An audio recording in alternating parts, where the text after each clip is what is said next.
Today I am joined by Central Coast Mariners goalkeeper Yaren Sözer. Thank you so much for joining me today, Yaren. My pleasure.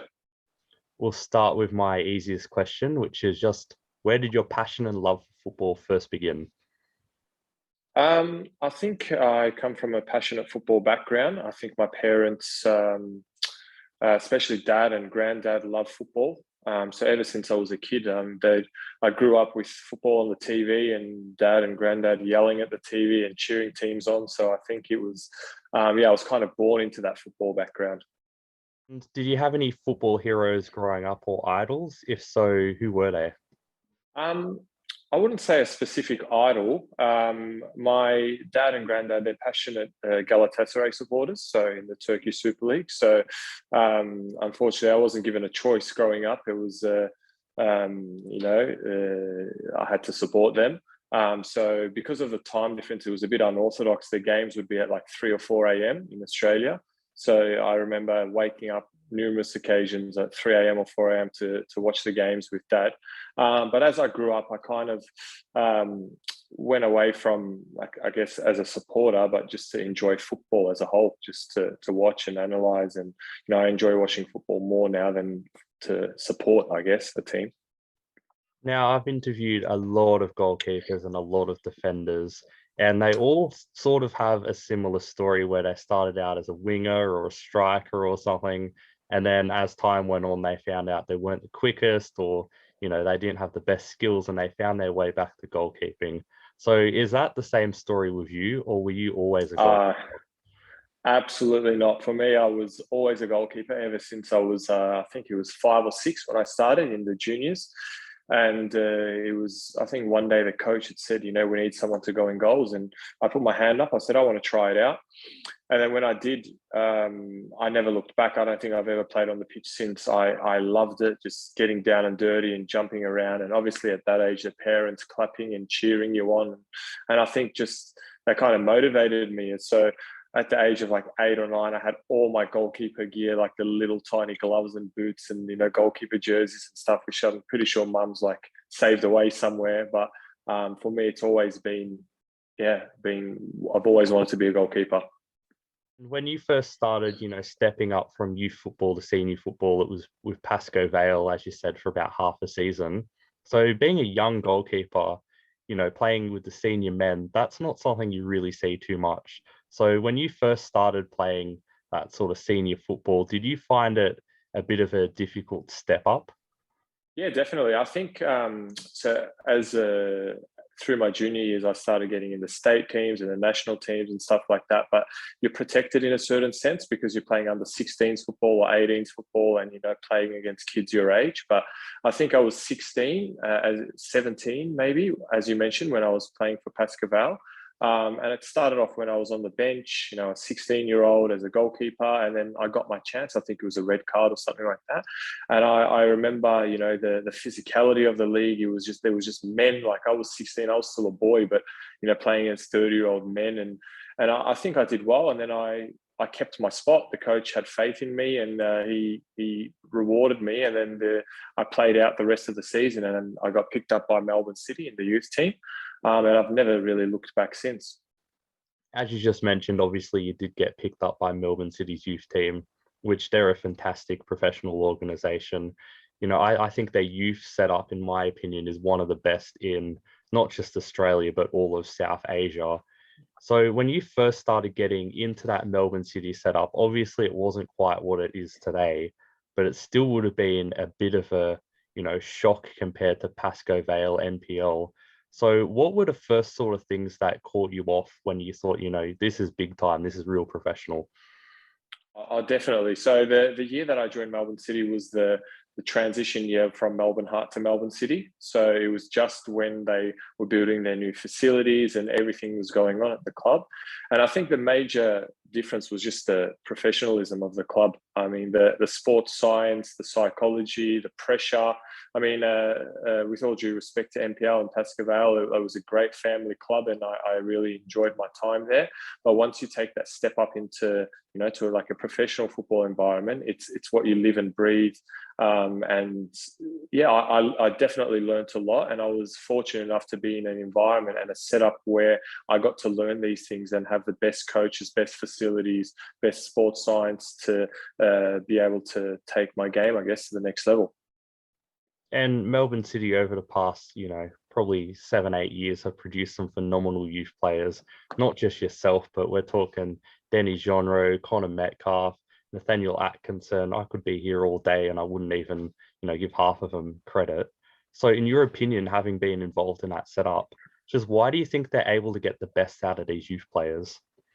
And yeah, as the players you mentioned were all teammates of mine. So it's awesome to see that when we were all together, 17, 18 years old, all of these players that you mentioned, plus like Daniel Azani was there, James Delanov, who's at Adelaide now. There is so many players from that generation that we all kind of came up together. And going back to your question about why Melbourne City gets to produce these players, I think it's their scouting network as well. So City Football Group has a big enterprise. They get to go out and watch players from not just inside Victoria or Melbourne, they go out Australia-wide, sometimes internationally, to find the best young talent. So I think that was the case with Nate, so Nathaniel Atkinson. I think they picked him up from Tasmania, for example. So they just have this reach that some other clubs don't have. You also won the Youth League title, obviously, with them. Yeah. What was that experience like winning silverware, so soon into your City career? That was probably one of the best experiences of my life. I won it twice when I was there. The first year was when I was just joined the team. So I was on the bench. I didn't get many games that season. I was 17 or something. And that was obviously a fantastic experience. But 2 years later or 3 years later, we won it again. And that year I was the captain of the team and I was heavily involved. And that season, it's so much more rewarding when you're playing and, we went through the battle as a team. And then we lifted the trophy, ironically, at Central Coast Stadium, where we're based now. And if you look at the lineup of that team, actually, all of the Daniel Azani, Connor Metcalf, Dylan Pieris, myself, Ruan Tongyik, that whole team basically is back from when we were youth players, are all over the world now and in the A-League. So it just goes to show that the Youth League and winning a title like that, how much it helped, I guess, catapult our careers as well, for all of us.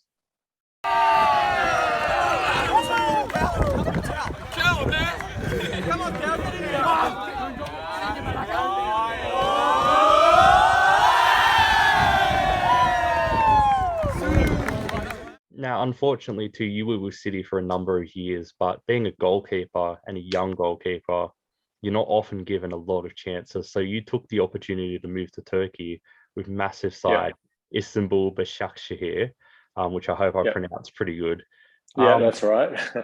So when did that move to Turkey first come on the horizon, and what made you decide to take the move, pretty much across the world? I guess it's every footballer's dream to play in Europe and to go over to Europe. And as you mentioned, a goalkeeper is such a niche position. It's hard sometimes because you can wait years for your opportunity that doesn't come. And I was grateful for my time at Melbourne City. I worked with some fantastic goalkeepers. Like Thomas Sorensen was great with all of his experience, Dean Bazanis, Andrew Redmayne, Tando Valapi, Eugene Galakovic. There was so many goalkeepers that I worked with, but it came to a point where I realized that I'm always going to be number 2 or number 3 in the pecking order. And I just need to take that next step in my career and, just give it a go. And luckily enough, I was picked up by Başakşehir, and they're a powerhouse in Turkey at the time. And they had, similar to Melbourne City, but on a bigger scale, a bigger scouting network. And with my Turkish background as well, they were able to sort out my Turkish citizenship, which means that I wouldn't take a foreign spot in the team, that I'd take like a local spot. And what Başakşehir does is they sign quite a few players and then they loan them out to their sister clubs. So they own a sister club in 3rd division where they 9 or 10 players each year. Start off with Başakşehir's main team. We train there for 4 or 5 weeks or 6 weeks, and then eventually start getting loaned out to Super League or second division or third division. So for me, it was, I went over there. Unbelievable experience. I think it was an eye-opener. I got to train with some world-class players. I think when I first went there, Adebayor was there, Robinho, Arda Turan just signed.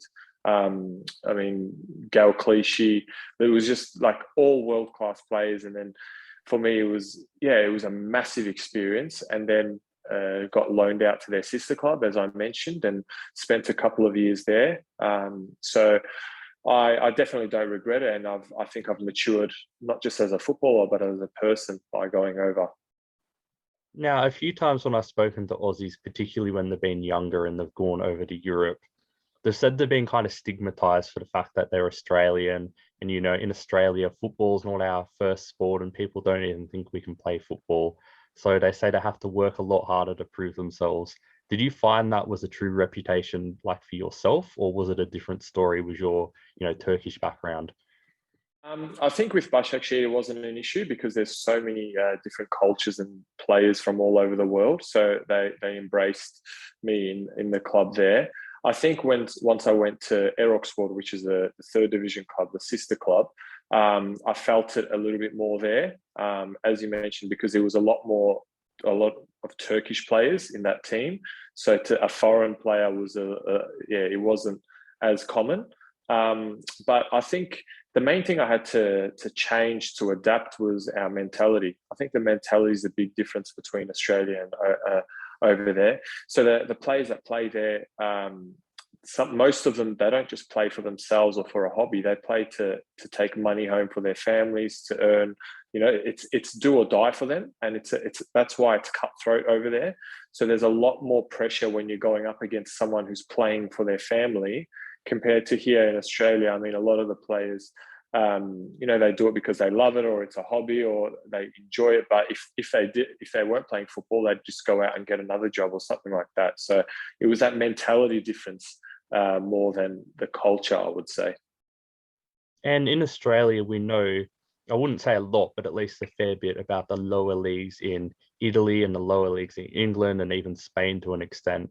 But not many of us, including myself, really know too much about the lower leagues in Turkey. So what was it like? What was the playing level like? And how do you compare it towards, obviously Australia doesn't have the divisions, but towards something like the, National Youth League or even the NPL? So the lower leagues in Turkey, I got the biggest shock as well. The standard is very, very high. But the problem is there's not so much discipline in leagues like that. So the talent that you will find in second division or third division in Turkey is out of this world. But in terms of game style and discipline and tactics and structure and that kind of thing, that lacks a lot. So you see a lot of the goals are crazy free kicks or bits of individual skill and that kind of thing. Whereas I think in Australia it's the complete opposite. We we work so much on structure and being the sound, but not to say that there isn't talent here. There's unbelievable amount of talent in Australia as well. But at the end of the day, in Turkey, there's 80 million or 90 million people, and they all live and breathe football. There's no other sport. There's no other. They wouldn't even recognize any other sport in the world. It's just football. And at 5-6 years old, they're all on the street playing with the ball and running around. So I think that develops more talent and skill. And I guess that was a big eye-opener for me to see that a second or a third division overseas in Turkey, the standard being so high, but at the same time, they lack so many things fundamentally that we take for granted in Australia, such as knowledge about nutrition, sleep, recovery, things that footballers here, we just pick up and we learn and stuff like that. Whereas over there, some of the things would just baffle me about what they would eat, how they'd sleep, how they'd look after their bodies, because they kind of come off the street in a sense. They're not really as well educated in a football manner. I personally really like hearing stories about football players who have had a bit of a crazy journey in football. And I think you absolutely fit that bill. Not only have you had experience in Australia, but then you went to Turkey, you went to Asia. And speaking of Asia, What was that whole experience like? You went to Malaysia. When you first went there, what did you know about the country? And was there anything that sort of shocked you in the way Turkey shocked you? Oh, look, Malaysia was a fantastic experience, but I had a little bit of bad luck moving over there. So I remember getting the phone call. So the coach at the time there was Mehmet Jurakovic, who I knew from my time in Australia as well.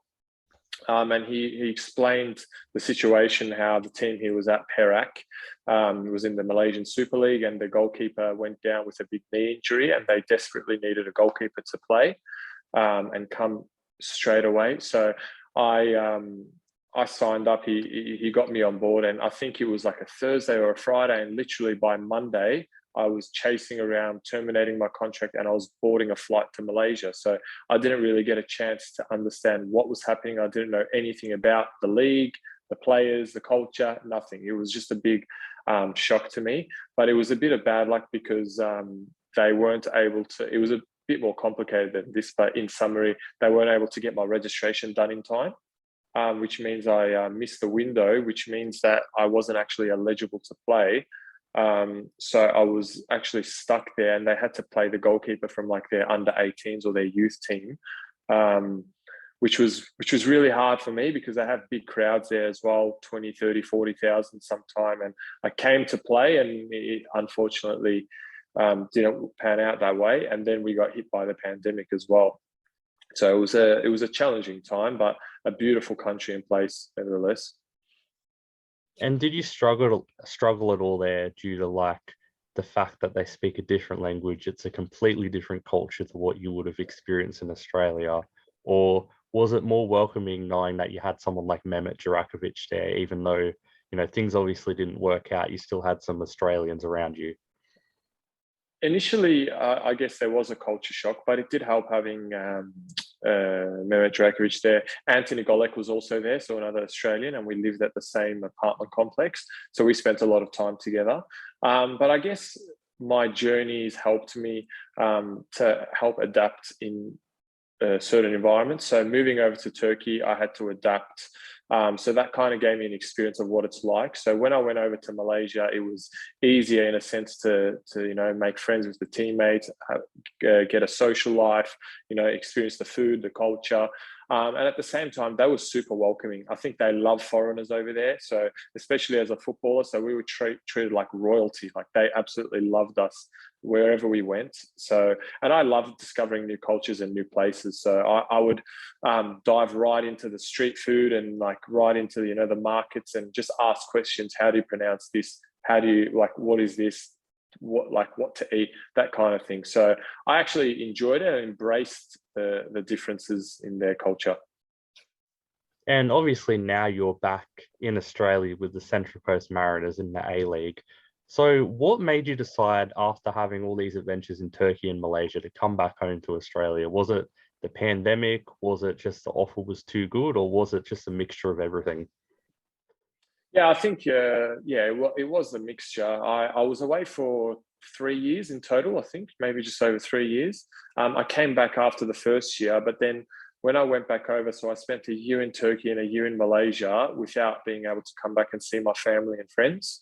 And then once the pandemic hit, there was no, the borders were closed as well.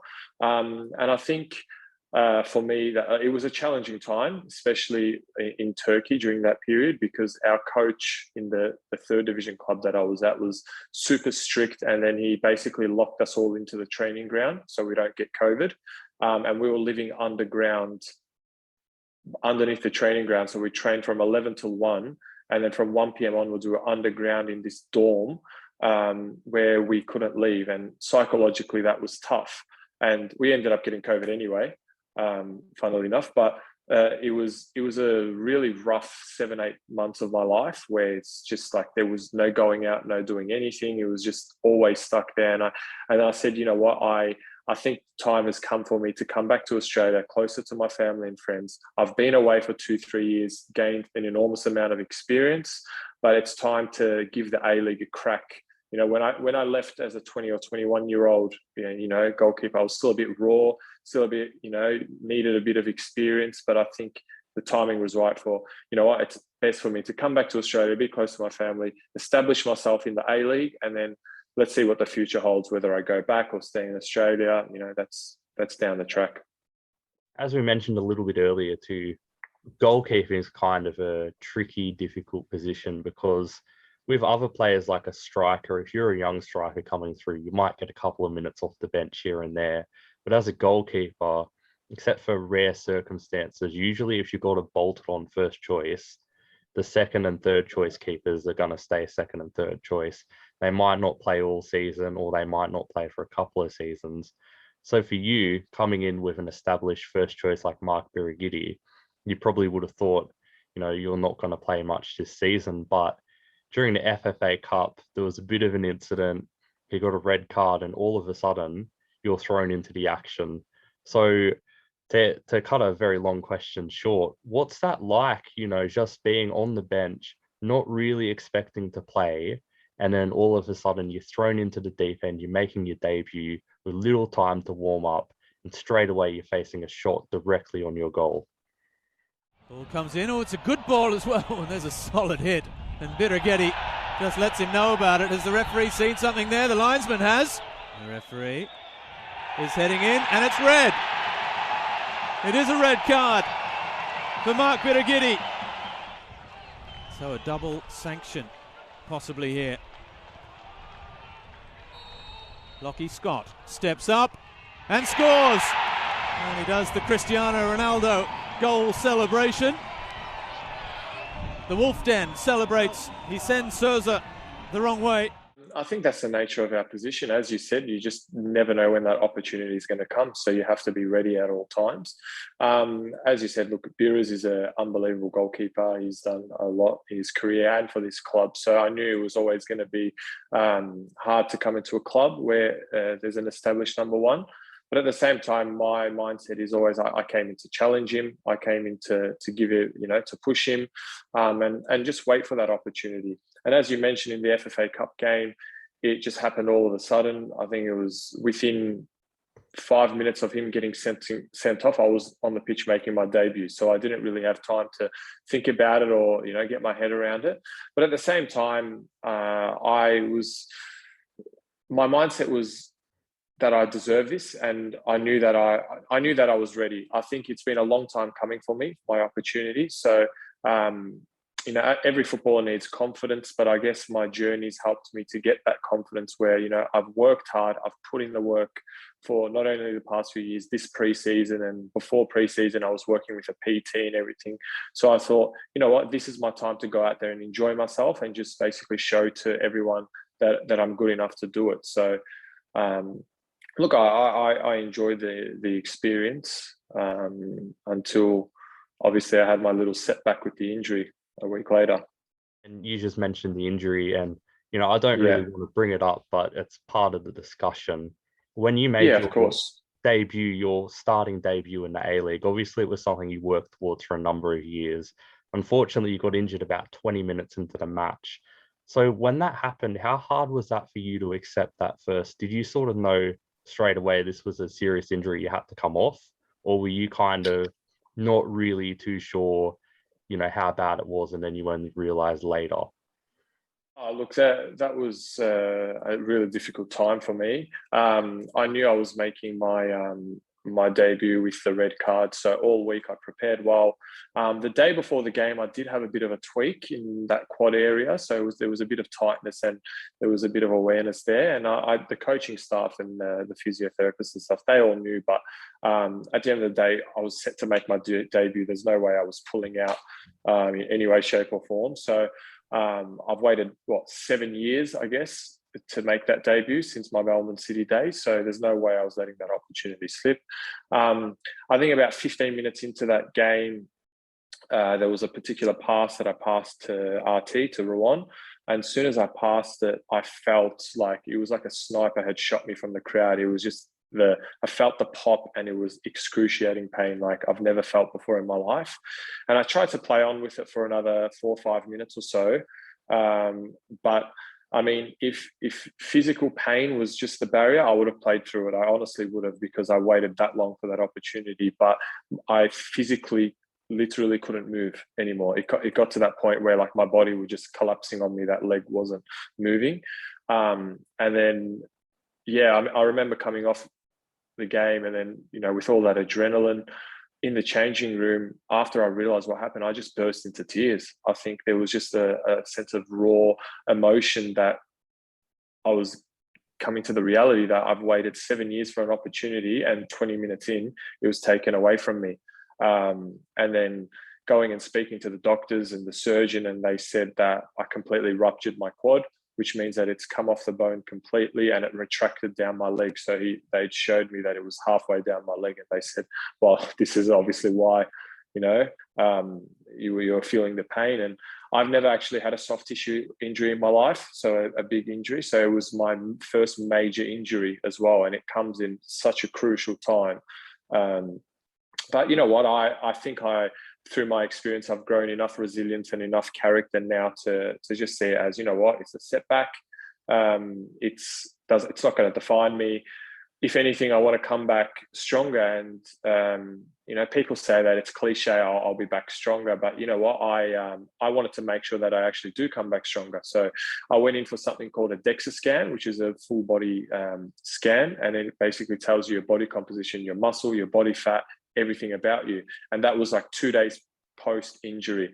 So you could imagine, I went straight into the scan, got my body scan, and then I found out that I was getting surgery, got my surgery done, and I'm actually due for my DEXA scan tomorrow, which is my second DEXA scan since the injury. And this DEXA scan, I want to compare it to the one when I got injured, and I literally want to say I'm stronger in every department, I'm fitter. And that's kind of been my motivation the past 12 weeks. It's been that, not just a cliche, I'll be back stronger. And I'll just, when that opportunity comes again, whenever it is, I know mentally that I've worked hard enough and I'll be back. And how are you coming along with the injury progress at the moment? I'm nearly there. I've started training back with the team now, so I'm slowly getting integrated back in. I'm not at full training just yet, but I'm probably a week or two away. So yeah, I'm close. It's so good to be back on the pitch and wearing gloves and boots again with the boys. So hopefully after 1 or 2 weeks, I'll start putting my hand back up for selection. Goalkeepers, I know that they're a tight knit bunch because they're their own sort of position. They usually train in little groups. And your goalkeeper coach, Jess Van Straten, not only has he had a phenomenal career, playing in Serie A, playing for Juventus, but he's also unfortunately had his own injury setbacks.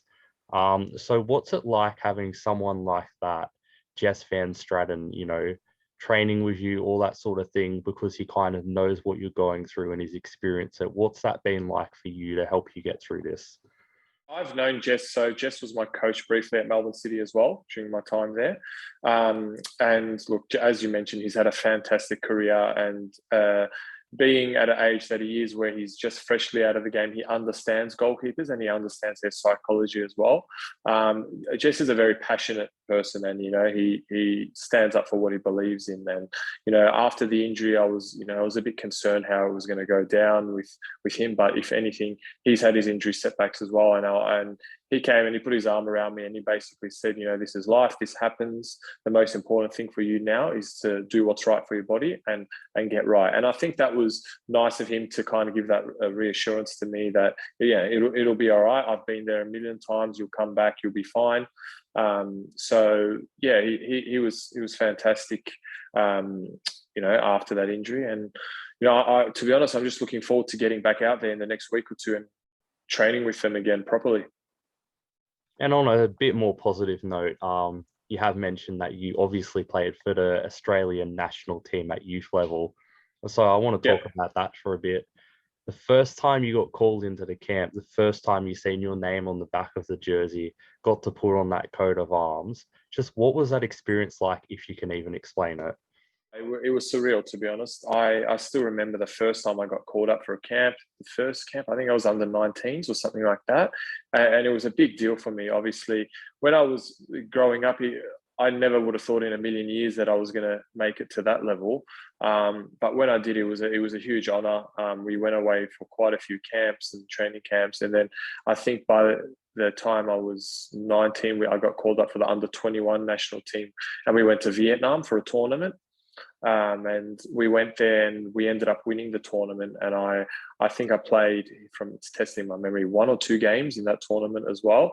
And yeah, just lifting that trophy with your national team, it was just, the first time I walked out, I had goosebumps. It's what every Australian wants to do, to play for their national team. And you know what, I keep working, and hopefully, fingers crossed, one day I'll be able to play for the Socceroos for the men's national team. And for that debut for the national team, personally, how do you think you went during that match? How do you rate your performance, if you remember it? Of course, I remember that game. It was against Myanmar, I think, that game. And we won 3-0. I kept a clean sheet, which is always nice. I was nervy at the start, like I was a bit nervous at that time, but I think as the game grew on, I grew into the game as well. And yeah, it's something a game that I'll never forget for the rest of my life. But hopefully, I get more opportunities to play. And I know a lot of Mariners fans have sort of said that they're excited to see you back on the pitch and are excited to see what you can actually do, because unfortunately, your debut was cut short. So for the rest of 2022, when you do get back from injury, what are you hoping to show Mariners fans, and what can we sort of expect to see from Yaren Sözer in the future? Look, I'm as excited as they are, if not more, to get back. I think from me, it's just my passion. I'm a passionate person. Even if I'm not playing at the start, or if I don't get my opportunity, you'll see me on the bench yelling up and about. I'm very involved. I love to win. I'm a very sore loser. That winning becomes a habit. And if I do get that opportunity, they'll know that I'll be giving my 100%, and I've worked incredibly hard for this opportunity. So I'll be doing my absolute best to do the best for the team. Well, I look forward to seeing you out there in the future, Yaren, but thank you so much for joining me today. It's been an absolute pleasure. Oh, thanks for having me. I appreciate it. Thank you for watching. This video is sponsored by Arrow Sport. Go to the link in the description, and the friendly team at Arrow Sport will help you create your own football dream jersey. Whether it's starting from scratch or using one of their many templates on their website, creating a jersey with Arrow Sports is easy, and prices start from just $50. Go to www.arrowsport.com.au and make your football kit dreams become a reality.